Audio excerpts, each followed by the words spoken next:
How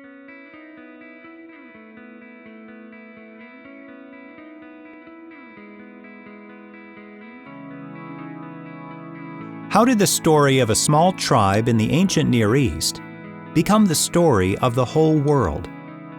How did the God of this tribe come to be worshipped by billions of people all over the world?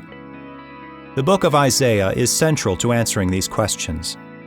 Isaiah is not just a set of judgments against the nations of the ancient world, but a judgment of the entire ancient system of religion.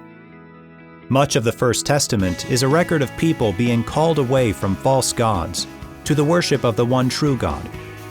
Over and over again, God's people struggle to understand that God is bigger and greater than any idol. The ancient Near Eastern world, where the story of Israel took place, was dominated by the religion of Polytheism, the belief that the world was ruled by a large number of gods. Each nation and culture had their own gods, who, if worshipped correctly, rewarded their worshippers with success, power, and prosperity. These gods were divine versions of the people who worshipped them. They were petty, cruel, violent, short-sighted, and prone to mistakes. The gods of the ancient world were represented by idols of wood and stone, which were worshipped by ancient people as if the gods were literally present inside them. Isaiah shows how the one true God of the Bible cannot be contained by any idol or image. He cannot even be contained by time itself. He is sovereign over all nations and all people, past, present, and future.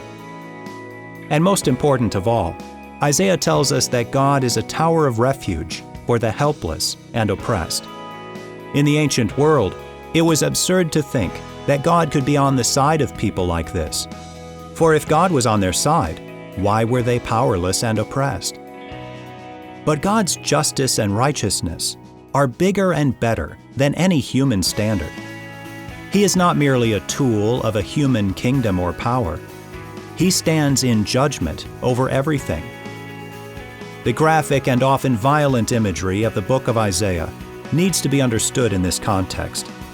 The ancient world of Isaiah was filled with unimaginable suffering, often inflicted on the poor and helpless.